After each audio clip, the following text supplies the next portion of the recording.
Are you guys ready for him? Please put your hands together for the 47th President of the United States, Donald J. Trump. An American, where at least I know I'm free. And I won't forget the men who died, who gave that right to me. And I gladly stand up next to you and defend her still today. 'Cause there ain't no doubt I love this land. God bless the USA.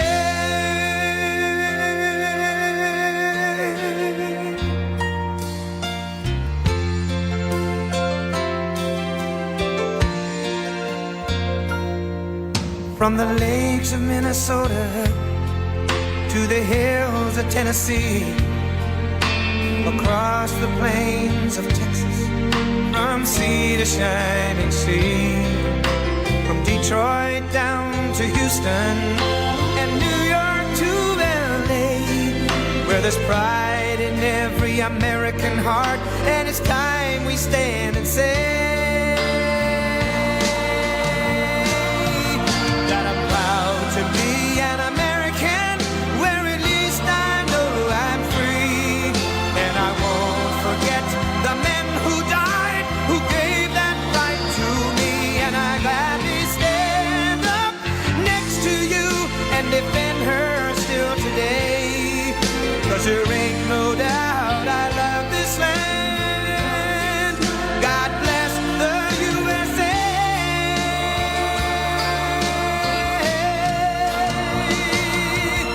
And I'm proud to be an American, where at least I know I'm free. And I won't forget the men who died, who gave that right to me.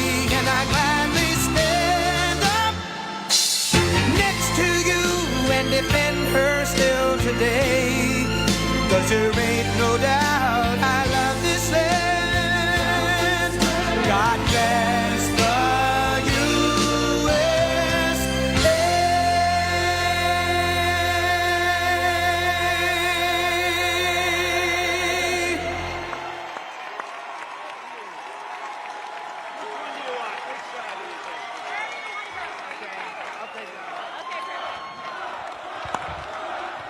Well, thank you very much. Hello, everybody. How are you? Hi, darling. Hi. How are you? Thank you very much, everybody. This is an honor. And, you know,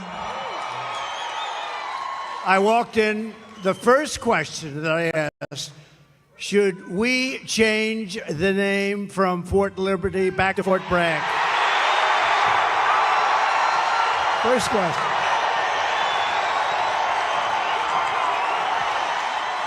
Right? So here's what we do. We get elected. I'm doing it. I'm doing it. And we're leading in all the polls. We should get elected. But remember this, they cheat like hell. We got too big to rig. We need too big to rig. So I just appreciate being here. You know, we did win 2 world wars from Fort Bragg. Right? So this is no time, look at that big guy. This is no time to be changing names, but we're going to do that. We're going to do everything we can. We're going to get it back. We're going to bring our country back. We're going to bring our country back. Thank you, everybody. Let's have a little fun, right? Okay? Good.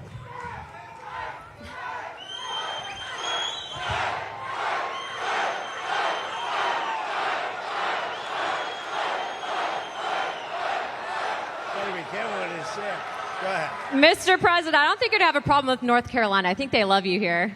I love that. And you know, Kamala should be here. She shouldn't be anywhere else.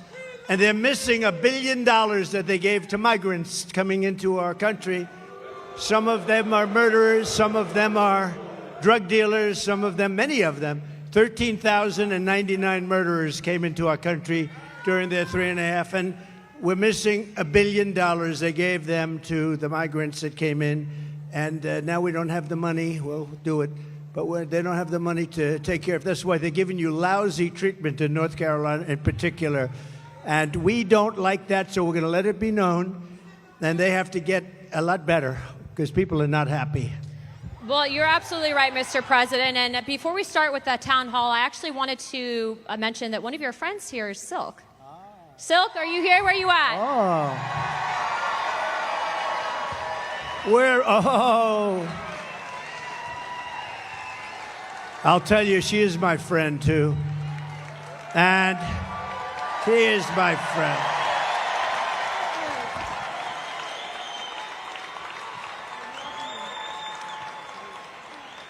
She's my friend. Oh, wow. Hey, North Carolina. Real quick now. I want y'all to listen up. I'm a little ticked off. I just want you to know I'm a little ticked off, and I'm going to tell you why. $750. Oh, my. Where American tax dollars is being used to fund illegal aliens into our country. And these illegal aliens didn't pay one dime or one red cent into our systems. And all Kamala Harris and Tampon Timmy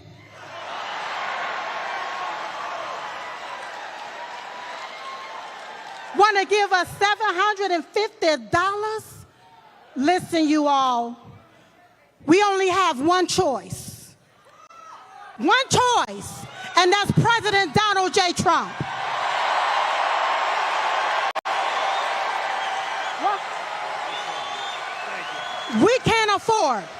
We cannot afford another 4 years of this, so you're going to have to vote like your life depends on it. Like when you're taking your breath and it's your last breath and you need that vote in order to breathe, that's what you're going to have to do. So you're going to have to, I'm almost finished, Mr. President. So what you're going to have to do, you're going to have to overvote the cheat. You're going to have to outrun the runway. And we're going to have to make it too big to rig.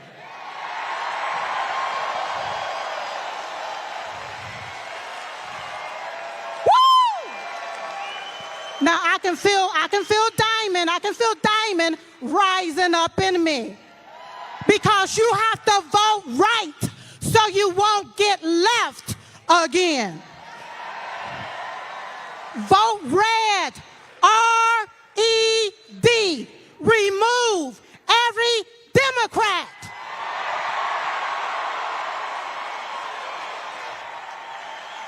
They gotta go. They gotta go.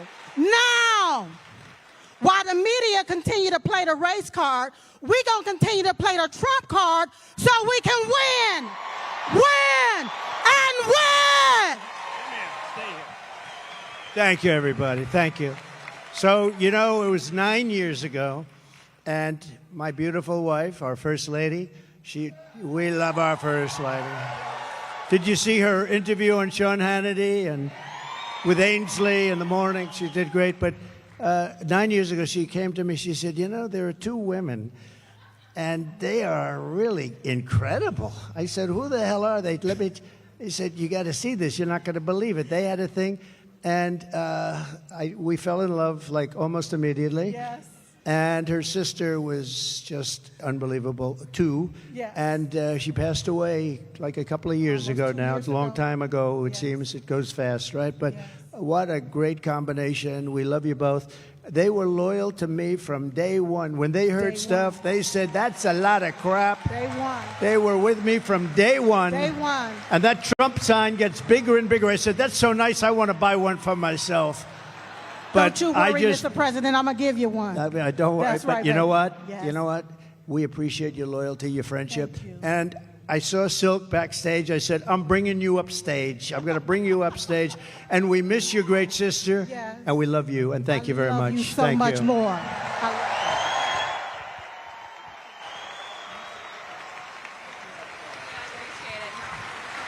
Thank you. Great. All right, Mr. President, are you ready? Yeah, I'm going to be very careful with these seats. Yeah, it's a little bit. These seats weren't designed for me, exactly. All right, Mr. President, our first question comes from Allie. She was one of the residents here in North Carolina that was directly impacted by the hurricane, and it destroyed her community. Allie, where are you at? Hi.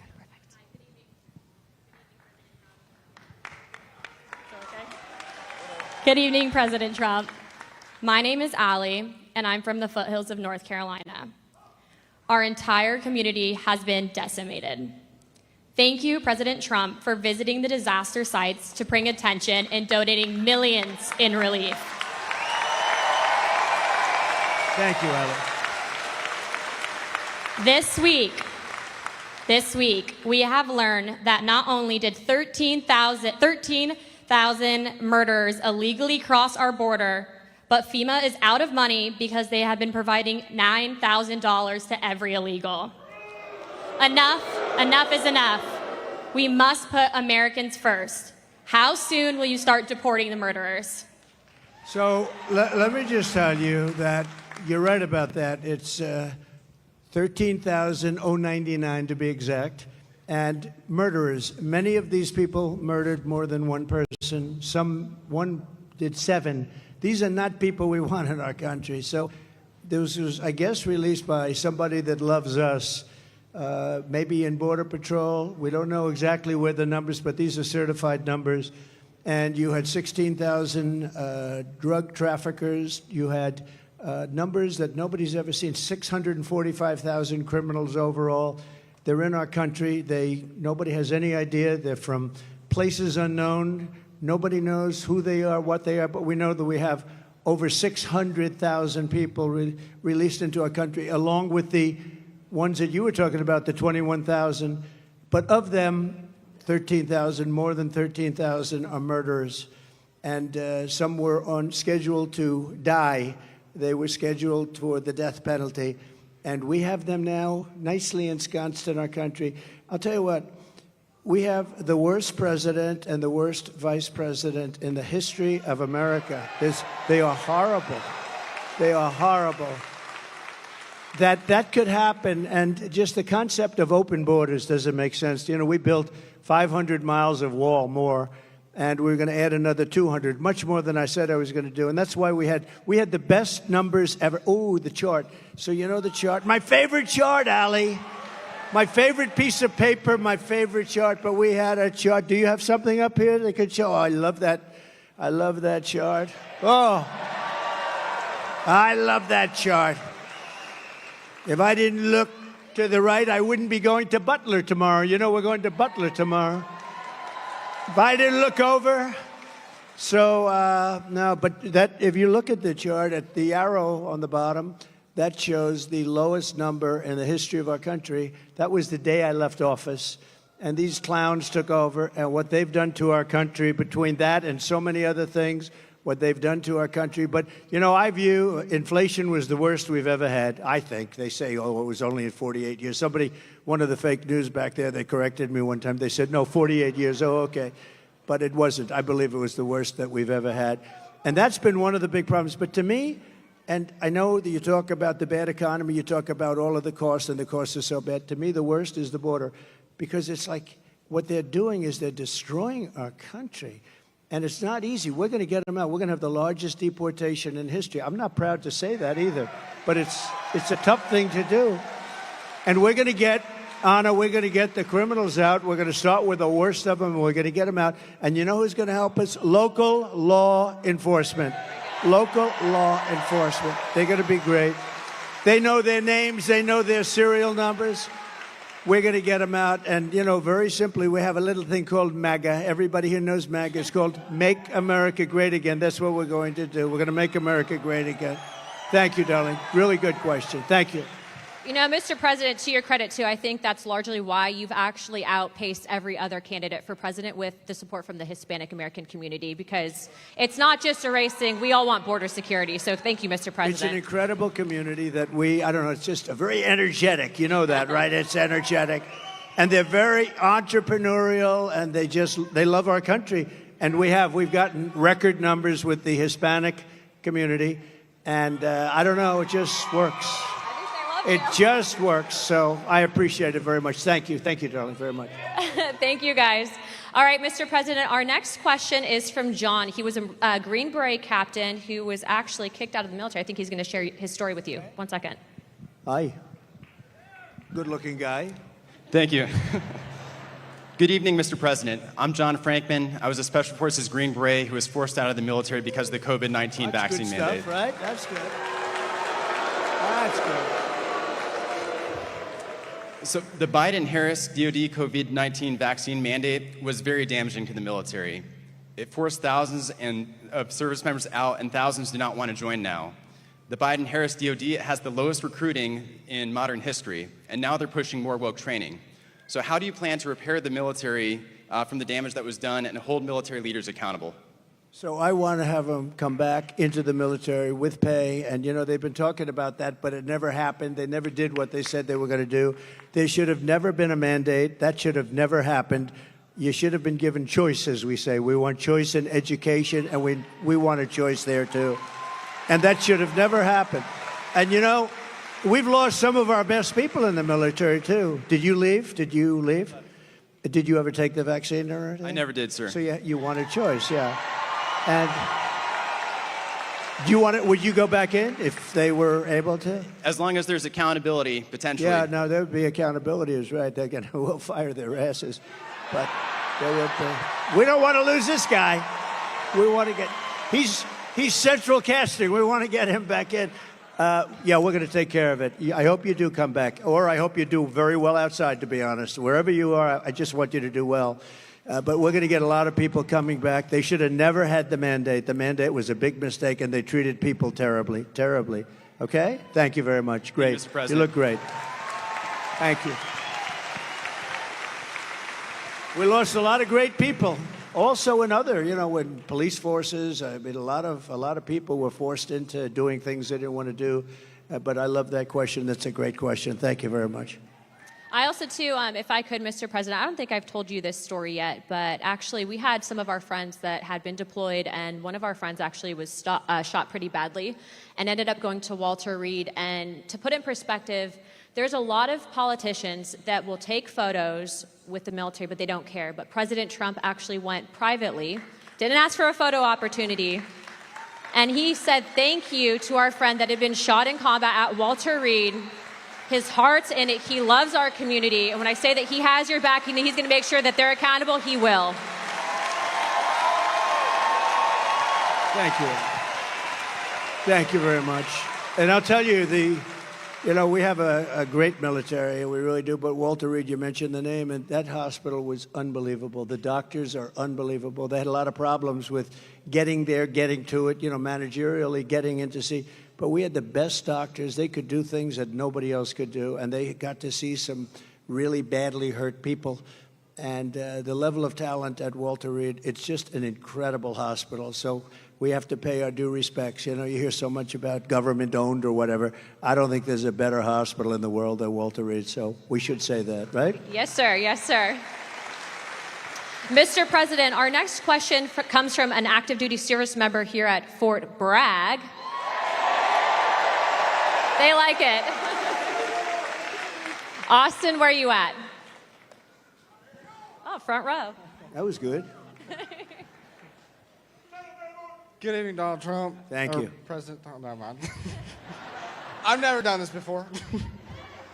I'm an active duty soldier here at Fort Liberty, and I'd want to start off by saying I'm here in personal capacity. You meant Fort Bragg, right? Yes. Fort Bragg. It's all right, guys. No. Are you not? You're not a soldier now? No, I am a soldier. I'm currently Yeah, active you are. duty. Okay. Good. But on a... Oh, shit, that gives out. I'm here in my personal capacity, not speaking on behalf of the Army or DOD in any way. Right. This week we saw the missiles flying into Israel from Iran and how impressive the Iron Dome is in protecting Israel. What are your thoughts on the Iron Dome for America? I love it. I love it. How can you? I love it. We're going to have it. One of the things I say, we're going to have an Iron Dome. Why shouldn't we have an Iron Dome? And you see how effective. So the other day, 287 big missiles, ballistic missiles, were shot into Israel. Every single one of them was taken down. Well, why shouldn't we have that? And it's all going to be made in the United States. You know, it was our technology. It's all going to be made in the U.S., and a lot of it's going to be made in a place called North Carolina, if you don't mind, okay? And I think I just learned the secret. Look, we're going to win. I believe you got to get out there, you got to vote and all that. But I think I just learned the secret to winning absolutely and by massive margins. I'm going to promise to you, as I said at the beginning, that we're going to change the name back to Fort Bragg, because I think when that word gets out, I just see this great-looking soldier just accidentally said Fort Liberty, and he got almost booed the hell out of the place. That was not good. Anyway, I believe it's absolutely something that we want to have for safety. We're a target for a lot of different places. I listened to Biden yesterday. You know, since I went under the wing, you know, I used to go under the wing of the aircraft. Nobody ever did that before. I did. All of a sudden, Biden started, but he only takes like a half a question. Usually can't answer it. But they asked him, "What do you think about Iran? Would you hit Iran?" And he goes, "As long as they don't hit the nuclear stuff." That's the thing you want to hit, right? I said, I think he's got that one wrong. Isn't that what you're supposed to hit? I mean, it's the biggest risk we have. Nuclear weapons, the power of nuclear weapons, the power of weaponry. You know, I rebuilt the entire military, jets, everything. I built it, including nuclear, and I hated to build the nuclear, but I got to know firsthand the power of that stuff, and I'll tell you what, we have to be totally prepared. We have to be absolutely prepared. But when they asked him that question, the answer should have been, hit the nuclear first and worry about the rest later. And that's what they should. That's what if they're going to do it. If they're going to do it, they're going to do it. But we'll find out whatever their plans are. But great question. Thank you very much. Thank you. Thank you, Austin. Mr. President, I don't think you get enough credit for what you did with the Abraham Accords. I mean, that really was historical. I agree. I agree. But realistically, because of the failed foreign policy out of this current administration, we are on the verge of World War III. When you get back in office, what are you going to do to change it? So a lot of things are happening very fast, and, you know, we could end up in World War III before we get there. The way it's going right now, look at Russia with Ukraine, that's a disaster. Look at the Middle East, it's exploding all over the place. And we have people that, look, we have a president that he spends most of his time on the beach sleeping. I never saw a guy could sleep in front of a camera. Does anybody think of it? I don't sleep that much. I toss and turn. I think. I'm always thinking. Do you ever do that? You're sweating and you're thinking and you're trying to figure out how to beat this one, that. Look, how to make our country great. But I toss and I turn. This guy just falls asleep on the beach like there's nothing to it. I wish I had that ability. That's one ability he has that I do not have.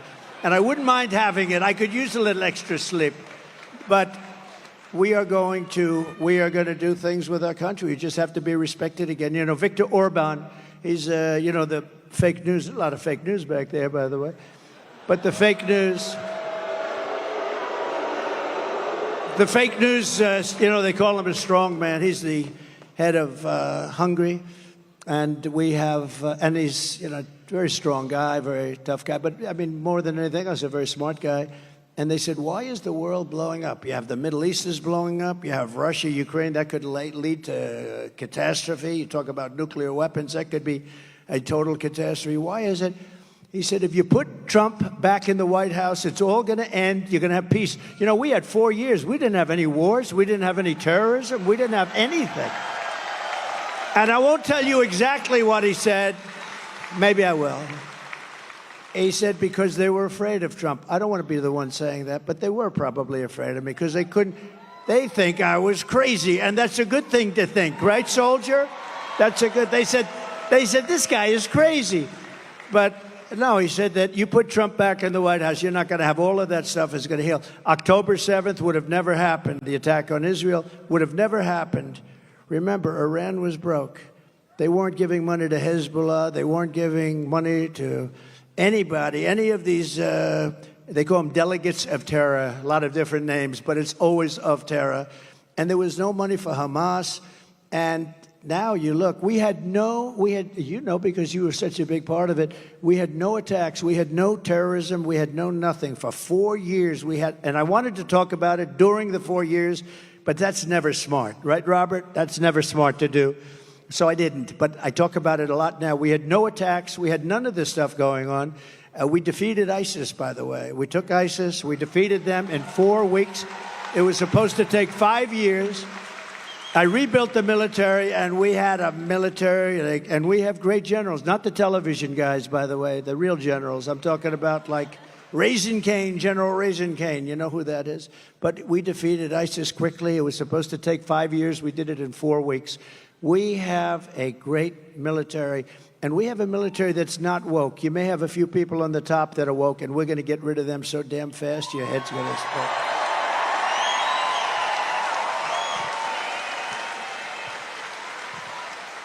Yeah, he's not kidding. I mean, we've traveled around the world just on CODELs, and every single world leader that we met with said that they needed you back because you'd be tough on China. They know that other people won't be tough on China, but you'll be tough on China. Well, even China likes us back. You know, China wants to see a little stability, too. But I charged China hundreds of billions of dollars in taxes and tariffs, and they paid it. And frankly, we had a good relationship with President Xi, but they paid hundreds of billions of dollars. No other president got them to pay 10 cents. Not literally, not 10 cents. Got hundreds of billions of dollars. And you know what? More importantly, they respected your country. They don't respect us anymore. They respected your country, and they'll respect us again. Amen, sir. Peace through strength. Our next question is from Sarah. Sarah is a VA advocate. Sarah, where are you at? Oh, perfect. Hi, Sarah. Again, we're working now. As you know, you talked about Walter Reed, sir, and I'll just say my husband is one of the most catastrophically wounded surviving service members, and you visited with him there many times. Wow. And this past July, you saw him in Charlotte. Yes, sir. Is he here? No? Not tonight, but you just saw him this summer, so he was so happy to see you this That's summer. great. Yes, sir. Yes, sir. But I want to talk about all the advancements you made for community care, and you empowered veterans to choose their own providers. And Secretary Wilkie. And I was so proud to stand with you many times in the White House as you signed historic legislation and executive orders to take care of our military and veteran families. We've watched that community care access where a veteran can choose his or her own provider. We've watched that be actively limited and actively rolled back. President Trump, how are you going to bring that back as a day one priority and give veterans the choice for the best medical care back again? It's such a great question, and thank you. And what a good wife that is, and I'll bet your husband's great. You love your husband, right? You know, the people like you, what is your first name? Sarah. People like Sarah are so important to our country because they take care of people that are great heroes, real heroes, and they take care. And if they didn't take care, or the hospitals would be unable to do it. They just would be there. Right now, I mean, with all of the migrants have taken over our hospitals. They've taken over our schools. We don't have anything, but people like Sarah, the job they do is incredible, and they do it out of pure love. They don't do it for any other reason. They do it out of pure love. And we have to help them. We have to help them because the medical costs would be unaffordable by our nation. It would be totally unaffordable. And it was better before, and I heard it sliding. I spoke with Robert before, and who did, by the way, an incredible job. You did an incredible job. Stand up, please. Stand up. And Sarah, thank you, Robert. You know, we had a 92% approval rating at the VA, 92%. Now it's down into the 40s. We had a thing called choice, where if you had to wait too long for a doctor, you know the story. If you had to wait too long, guys were waiting 4, 5, 6 months. They go in with a minor problem. They end up being terminally ill because they didn't take care of it. It could have been taken care of with a shot, with a pill, with a minor operation. They end up dying. And we changed it, and we had choice. We also had accountability, remember? Accountability. So on choice, they tried to get it for 52 years, accountability for 58 years. Accountability, you couldn't fire anybody in the VA. And I said, that's no good, because you had sadists in the VA, you had bad people we had some bad people. And we fired about 9,000 people, and we replaced them with 9,000 good, loving people that love our heroes, right? That love our patriotic heroes. And that was a big thing. And I just said to Robert, how's it going nowadays? How is it going? And he said, they're getting rid of choice rapidly. Choice is when you can't see a doctor rapidly. You go outside, you find the doctor, you get yourself fixed up, and Sarah, we pay the bill. And it was a great thing. And he said it's rapidly not being used, not being allowed to be used. And, you know, I think it actually didn't cost. I think it was probably, in the end, we probably saved on it. But money isn't the big thing here. I think we saved money on it because people would get very, very sick. These are people that would wait 4, 5, 6 months to see a doctor. If you had to wait more than one day, you go out, you see a doctor. We had bills negotiated, fees negotiated. You know, we can't be totally crazy with this because the doctors are pretty good business people, I will tell you, right? But we had a lot of fees negotiated. But you'd go out, see a doctor, get yourself fixed up, and you have no problems. It was one of the best things we ever did. And now this group of lunatics that don't give a damn about the military, they're making you go through that waiting of 4, 5, 6 months again. And our people can't handle. We have great doctors, but they can't handle the loads. And we're going to go back. We get back in, we're going back to that, right? We're going back to it immediately. Yep. You're going to be in great shape, Sarah. You and your husband are going to be in great shape. And thank you very much. Incredible. Thank you, Sarah. Mr. President, we actually have someone that, and before we ask his question, I wanted to read this to the crowd. He had actually written a letter to you after you'd been shot in Pennsylvania. Dear President Trump, watching you during the Butler rally and you getting back up, both my wife and I gave a sigh of relief as well as a few tears. I would be honored if you would accept this small token that I received as a young Marine in Vietnam. My wife and I both thought it appropriate. God bless you, your family, and the United States of America. Sincerely, Dwight. Dwight, where are you at?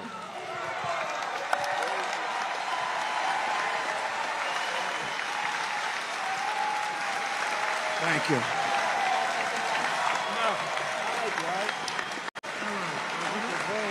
Whoa. Looks like a check. It's a check. It's cash. For those of you who may not know, Dwight had given President Trump his Purple Heart. That's right. That's right. I couldn't think anybody more deserving of a Purple Heart. Thank you very much. You took it, you laid down there, you got back up, and the first words out of your mouth was fight, fight, fight. You didn't even have anything to shoot back at. You got guts. Hold that up, Dwight. Right there. He doesn't do this, but he's better than anybody as far as I'm... No, I'm hardly better than you on this thing. You're great at this, and I wanted to thank you. I know that most of you all watched the president on that day and were very fearful that something terrible happened when he went down on the ground. But it was such a relief. Our hearts were so filled with joy because we saw what happened, and it was a minor wound, but it was close to being a terrible. You know, We were really... I said, how does it, why was there so much blood to the doctor? Just bleeding like crazy. This is a little fact. Some of you might have heard this, but you get hit in the ear, and it bleeds more than any other part of the body. So I didn't mind being hit that way. I don't want to be hit that way. This way. This way. If I didn't make the turn, I would have been hit the other way. That's no good. That would not have been too good. But it is true, and I got very lucky, and maybe it wasn't so much luck. Maybe there's something else, right? Maybe there's something else up there. But that's great. Thank you. You also took the time out to write me a beautiful letter and gave me a challenge coin. I never expected that from the President of the United States. Well, thank you very much. This was a great honor, and I remember it very well when you gave it. Yes, I will. Really nice. Thank you. I served as a Marine in Vietnam, proudly served as a Marine in Vietnam. And thank you very much. There were quite a few that did. And when I came back from the service and stuff like that, we didn't get quite the greatest greeting, but No, you didn't. a lot of the veterans nowadays are homeless. There's 7% were homeless before Biden and Harris took over. Now there's 14%. I would like to know what you're going to do to prevent this from getting any larger, and also kicking these illegal aliens out of the freaking hotels and providing them with money before we do it to our homeless vets. So interesting.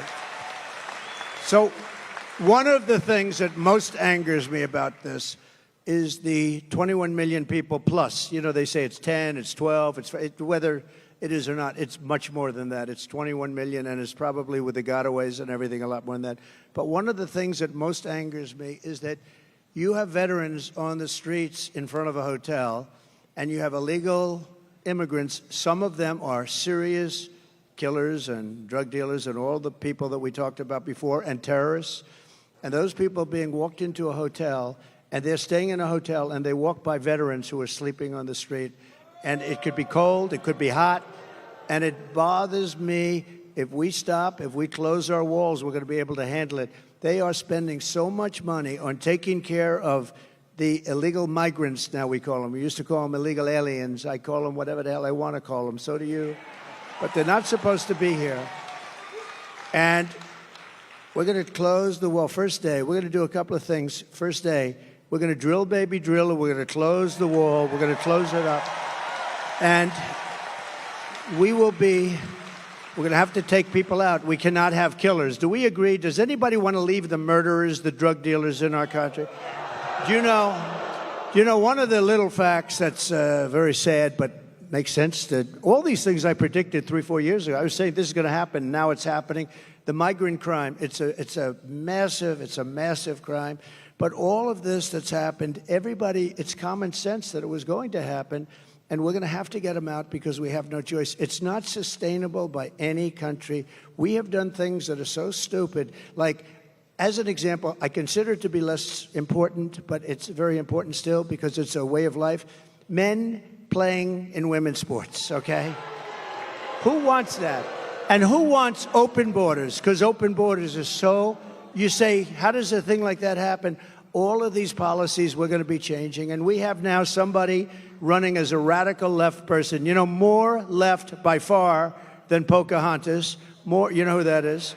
More left by far than crazy Bernie Sanders. She's more left, and we can't have it.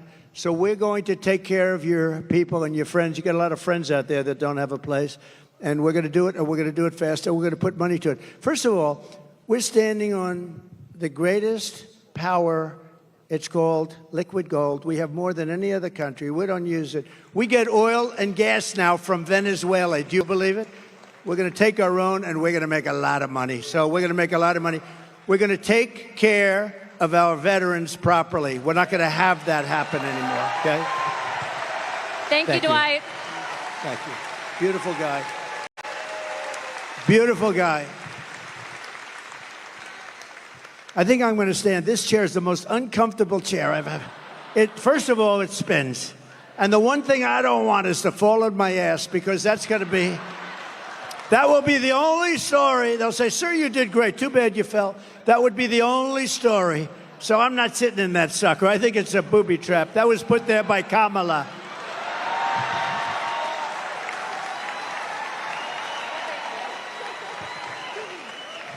Well, that brings me to my next question. So you're talking on immigration and border security. So we all know that that's tied to national security. And the one thing that ticks me off is you have Kamala Harris, who runs on the fact that she's a minority woman. But yet she's done nothing about the 300,000 migrant children that have gone missing. Just real quick, how many parents are in this room? How many women are in this room that support Trump? As mothers, grandmothers, sisters, wives, would you ever tolerate children being trafficked? If you were in Kamala's position, wouldn't you have stopped that? President Trump, you've done more for not just the Hispanic American community, but I think women in this country, not just, I'm just going to toot his horn for a second. He's put women in positions of power, but the media won't cover that.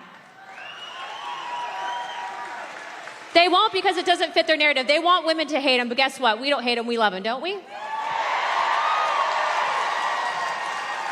But I don't do it.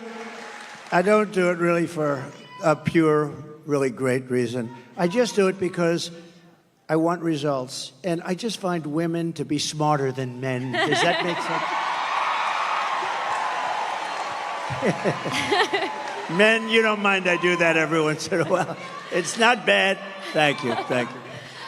Well, Mr. President, to follow up on that question, as a grandfather and a father, what are you going to do to stop the trafficking of women and children in this country, and specifically with the migrant children as well? So we had it down to the lowest number. You saw that on the graph. That included drugs. That included trafficking in women, mostly women and children. But you mentioned a number. It's, to be exact, 325,000. Now think of that. You could fill up the biggest stadiums many times with this. 325,000 children are missing during the Biden reign. Now let's say her, because they made her, and you know it's funny, when you say Harris, right? Nobody knows who the hell I'm talking about. You say the Harris team, who nobody knows. So you have to say Kamala. So Kamala. But Kamala and Biden, 325,000 just during this almost 4-year reign. That's missing, but many of them are dead. Many of them are in sex slavery. Many of them are slavery, period.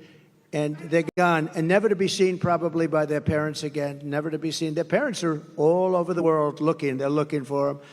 And what we've done here is so horrible. 325. Can you imagine if that were me, where they were missing? This would be the biggest story. The fake news media never talks about it.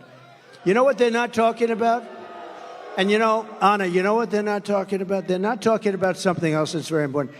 They are doing, this is Katrina, they are doing the worst job on a hurricane that any administration has ever done, and these people don't want to talk about it.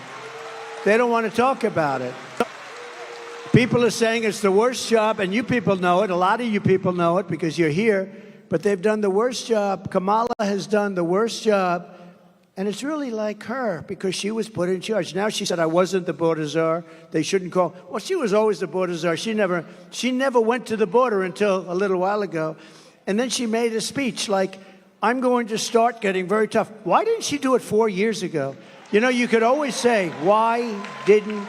And all she had to do is leave our policies. We had Brandon Judd. We had Tom Homan. You know Tom Homan? I see him a lot. He's great, like Central Casting. He was great. All these people are great. We have great people there right now. But we have some tremendous people. And, you know, it's interesting with Border Patrol and ICE. It's really easier for them not to do their job, but they love the country. They really want to do the job. They're so disgusted when they have to let people, and you look at some people, you know they're criminals, and they have to let them go walking right by into our country. No, we're going to straighten it out. It's going to be straightened out right. But 300, remember this number, 325,000 children are missing. That means many dead are missing during this administration. And that's almost unthinkable, and I can just imagine if that were us, it would be the worst story. They never talk about it. And the other story they don't talk about, and I'm doing this because we're on all that television, look at all that television. The other story they don't talk about is what a rotten job they're doing in North Carolina and other places with respect to the hurricane. They are doing a terrible job.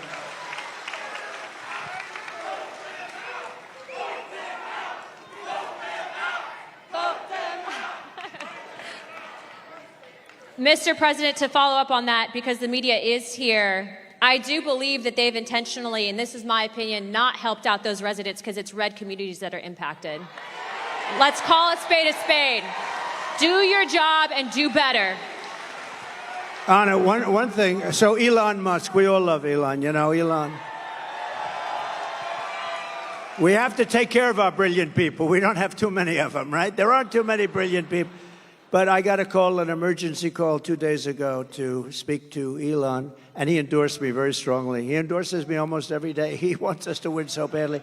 But Elon is a brilliant guy between the Tesla and this, that, the rockets. But he also does something called, you know, the link, Starlinks. So he has Starlinks. Now, I'm not too familiar with it. All I know is it's really supposed to be great. So they call, because in North Carolina and parts of and a little bit Georgia, but in parts of North Carolina, every line is down. There was no calls, no anything. Nobody could get through to anybody. And I got a call from a big person in North Carolina. Could you possibly call Elon Musk, because we need help with Starlinks? Could we get Starlinks, you know, really? And I did, and he was great. And, you know, he did something he had it ordered. I got a call during my phone call. They called me up, the people from North Carolina, and they said, thank you very much for helping us with Mr. Musk. I was talking to him. He wasn't off the phone. I said, do you have some kind of a thing that we're talking and you're ordering people? This was the craziest thing. No, this is... He's like, I'm talking, so Elon, thank you very much. I appreciate it. I'll see you. He's going to Butler tomorrow, you know? Elon is going to Butler. But I asked him about Starlinks.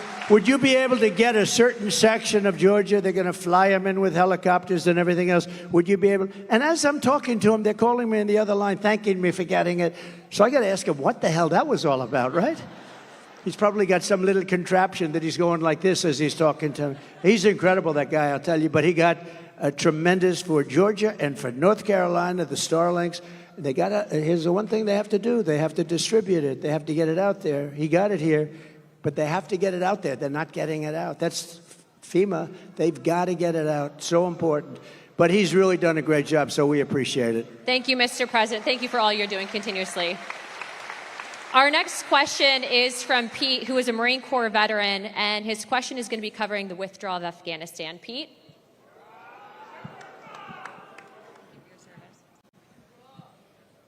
Mr. President, I am Pete from North Carolina, and also a Latino for Trump. Thank you. I knew I liked him. And I proudly served in the United States Marine Corps, first as enlisted, That's great. Thank then you. as an officer. Despite what the Vice President says, we sadly lost 13 under her watch.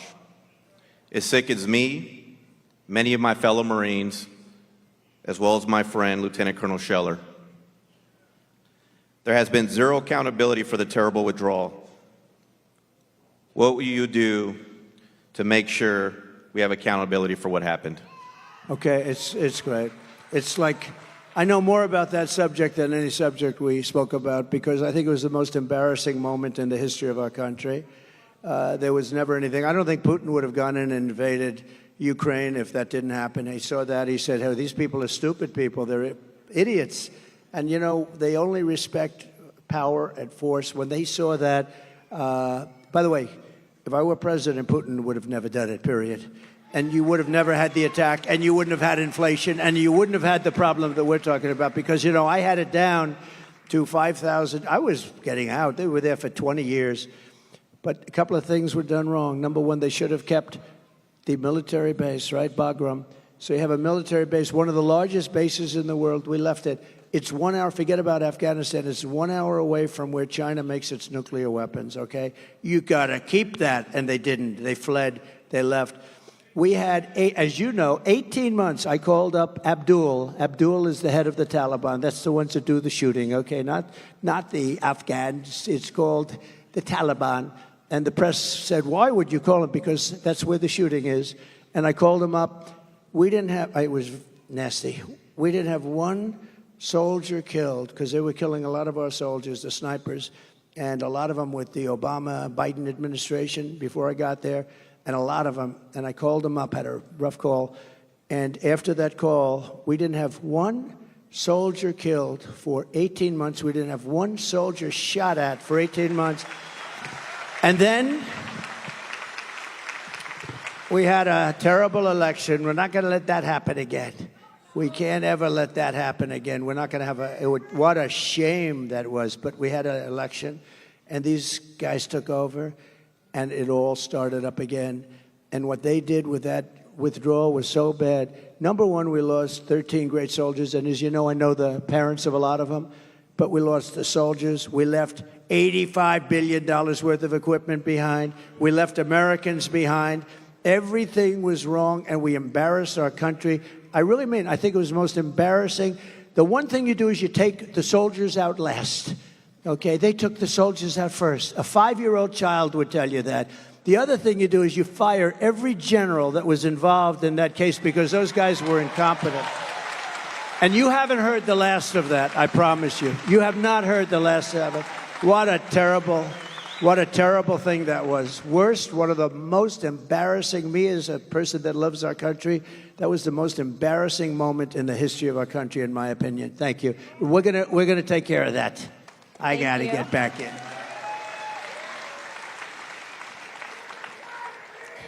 Mr. President is such a good title for him, isn't it? You do know she's a congresswoman, right? And a highly respected one. She's actually a killer with her husband and the most beautiful baby you've ever seen backstage. But she's a congresswoman from Florida, and I have to say she's a highly respected person. Thank you, Mr. President. Thank you. Mr. President, our next question is from Terry in regards to military pay, and Terry is from the 82nd Airborne.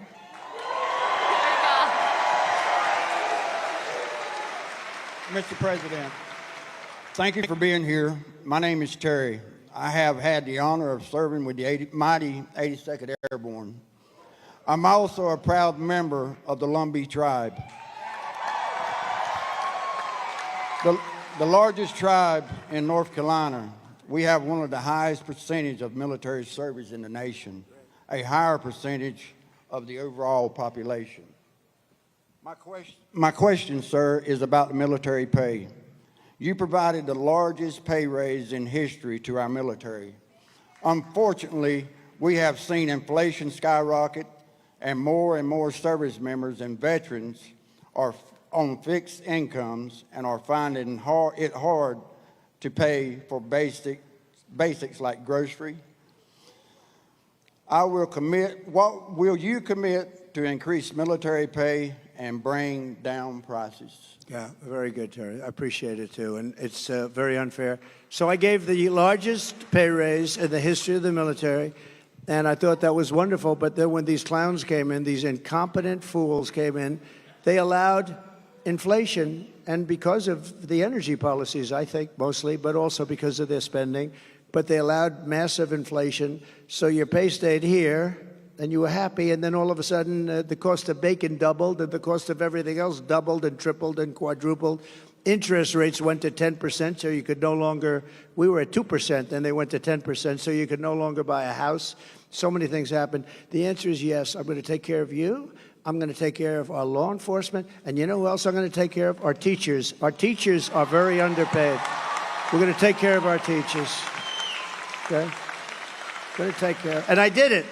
I felt strongly. But, you know, the fact is that they got wiped out. What we gave you got wiped out by their inflation that they should have never had. That's another thing. You would have never had inflation because it was caused largely by really dumb energy. The energy went through the sky. That brought everything with it. So we're going to take care. But law enforcement also, and your teachers, okay?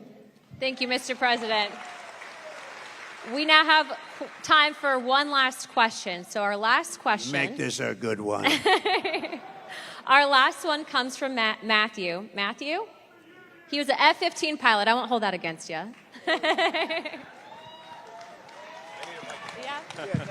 Here, I got it. Mr. President, first off, I want to speak on behalf of everyone here and say thank you for taking time tonight to speak with our troops. Thank you. Thank you very much. We got a lot of good-looking men in this audience, don't we, huh? And a lot of good-looking women also, by the way. Thank you very much. Okay, go ahead. I'm going to revisit something you've talked about already. My name is Matt Lohmeyer. I was an Air Force F-15 pilot, and I was a commander in your newly created U.S. Space Force. I am also the first veteran of the Space Force because under the Biden-Harris regime, I was fired from my command and lost my pension for criticizing DEI trainings that were rampant in the military. Those trainings are still dividing our troops, and thank you for saying you would fire those few woke generals who are a big problem. They're gone. I'm going to suggest that it might, in fact, require ongoing oversight and a persistent, consistent, watchful eye within the Pentagon to ensure this monster never returns to the Defense Department. Will you consider establishing a special task force, office, or position to ensure that these monsters never return to the Defense Department? You know what I'll do? And I'm pretty good at this stuff. Sometimes you get it wrong. I'm going to put you on that task force. I think it's good. Not going to do better than him. I'll put you on. Make sure you give the name. Thank you. Beautiful, right? I have your approval. Yes, sir. I have your approval. We're not going to get better than him. You're right about it. You're right. 100%. Thank you.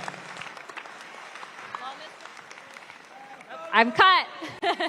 Mr. President, that wraps it up for the evening. Do you have any closing statements to everyone? Well, I just want to say that it was very important that I got to North Carolina. You know, Laura, my daughter-in-law, gave me the most beautiful grandchildren. But Laura's here. I don't know if she's right here or where is Laura. Would you come out here? She is absolutely the great. Come on up here.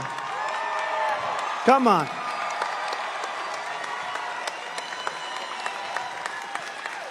She comes from right around here, and she loves this state.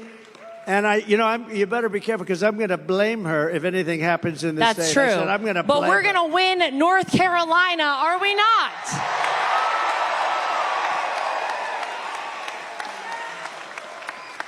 I am from right down the street a little ways in Wilmington, North Carolina, where I was born and raised. And I know I don't even have to ask this audience this question, but are we ready to send Donald J. Trump back to 1600 Pennsylvania Avenue? All right, here's what I need from everybody. You might know that I am right now the co-chair of the RNC, thanks to my father-in-law calling me one evening. But here's how we are going to make it too big to rig. Here's how we're going to swamp the vote. Is everyone in here registered to vote? If you are not, go right now to swampthevoteusa.com and get registered. Go vote early and take every person you know to go vote early. We will win this big league, as Donald Trump says, on November 5th. All right, ladies and gentlemen, thank you guys. I love you, North Carolina. Thank you. I have to thank you because you gave me really a great daughter-in-law. She's really special. And she's along with Michael, who's here, Michael Whatley. They're essentially the co-chairman of the Republican Party. This is a very upwardly mobile person. She's doing good. But you know the truth? She's so good. I'm very conscious of, like, nepotism. But when I did with her, I recommended, all I did was recommend, and everybody couldn't believe she was even doing it. She is really a person that's incredible. She's respected by everybody. They love her. She comes from here, and there is no place she likes better than North Carolina. So get out there and vote in honor of this wonderful person, Where's Michael? Will you get up here, Michael, please? Don't worry about the time. The networks will stay with us, right? Michael, would you say a few words? So Michael Whatley, I mean, I guess I like North Carolina because he was the head of the Republican Party. We won the state twice. And last time, when all of a sudden around 3:02 in the morning, we started to fall off on a lot of things, it was ridiculous. But with this state, there was no fall off. He had 602 lawyers working for him. And I said, who the hell is the guy that did such a good job in North Carolina? Because we were leading in Pennsylvania. We were leading all the way along. And these people will do it. They have no shame. And he did the job. And I said, I want to get him. And he's chairman of essentially the Republican Party. And I just want to say you're doing a great job. But I don't want to say it too early. Let's wait till November 6th. I want to wait till the morning after, right? Then I feel confident that we'll say it. But so Michael is from North Carolina. He was the head of your party, and he did a great job, and he went to the top. And please say a few words, Michael. So to win North Carolina, we are going to get out the vote, We are going to protect the ballot. We are going to expand our majority in the House.